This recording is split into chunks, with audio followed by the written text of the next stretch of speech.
E ainda sobre a questão do acidente de trabalho, teve aquele acidente gravíssimo, né, lá em Brumadinho, um acidente típico, né, no local do trabalho mesmo, e achei uma questão bem interessante sobre o dano moral sofrido pelo falecido. Porque o dano moral, ele a princípio, ele é personalíssimo, né? Então a pessoa faleceu, enfim, não há mais que se falar nos danos morais, porque só ela sabe o que a afeta, né? Só cada indivíduo sabe o que lhe afeta, né? E é variável, né? O que te ofende, o que te afeta, o que te chateia é diferente do que chateia outra pessoa. Eventualmente você vai usar um xingamento comigo e eu talvez não ligue, tô tranquila, tô ótima, tô zen. Mas uma outra pessoa mais sensível, de repente vai chorar, vai ficar... Então, isso é muito delicado, né? O dano extrapatrimonial, ele é muito interessante de ser analisado. Acho que tem até uma ótica aí meio psicológica por trás. Total. Não, e eu acho que interessante é isso, né? Porque, assim, o fato de você não sentir, talvez, tanta dor, não quer dizer que você não tenha sofrido uma lesão, né? Por exemplo, sei lá, se falarem que eu sou machista, eu não vou sofrer tanto com isso, porque eu sei que eu não sou machista. Mas, de qualquer forma, houve uma lesão ali, a minha imagem, a minha honra, o meu nome, entendeu? Mesmo que eu não sofra com isso. Então, é interessante a gente pensar no seguinte, isso talvez afete a mensuração do dano, né? Que algumas pessoas ficam completamente destruídas, depressão, tentar suicídio, e outras levam bem, né? Mas não quer dizer que a lesão não tenha acontecido, que eu acho que esse caso ele vai muito por aí, né? Assim, ele reconhece que houve a lesão com a morte, né, dos trabalhadores, não é isso? Isso, e aí a família do trabalhador, o que eles pedem? Eles pedem a indenização por dano moral do falecido, né, do decujus, como um direito que decorreu, que foi para eles como um direito sucessório, como um valor patrimonial que teria incorporado, teoricamente, né, no complexo de bens daquele falecido, daquele trabalhador, e transferido para eles, tendo sido transmitido, assim como o conjunto todo da herança.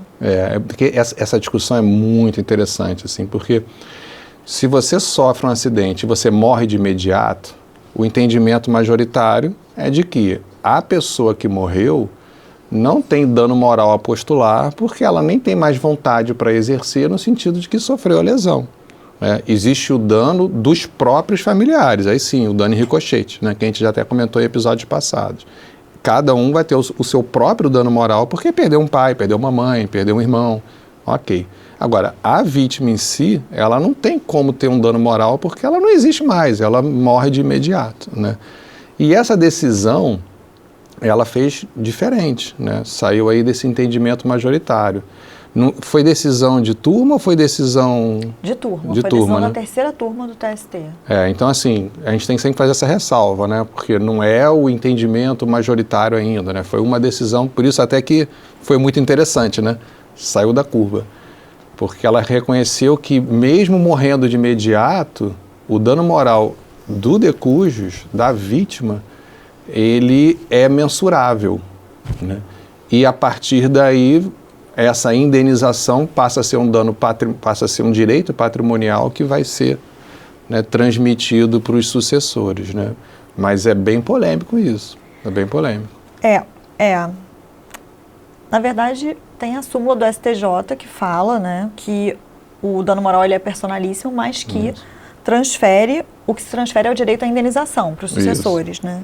Mas o entendimento sempre foi desde que a própria vítima tivesse postulado o seu dano moral, entendeu? Tá. Aí, eu tô lá, eu sofri um xingamento, eu tô lá postulando um dano moral, aí eu venho a falecer.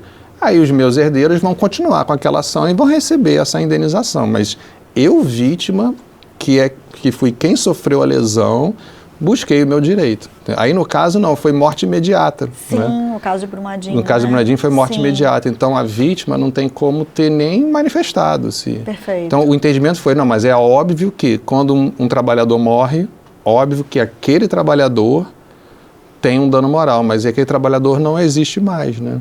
Não existe mais aquela personalidade. Então, essa que é a grande, sempre foi o grande limitador para isso, né? O que não tem discussão, então, é que os familiares vão poder postular tanto o dano próprio... Do próprio familiar. Deles, isso. né? O sofrimento deles, seja porque eles recebiam uma pensão do falecido, seja porque tem a questão do convívio, né? E tal, aquela pessoa que você perdeu. Seja...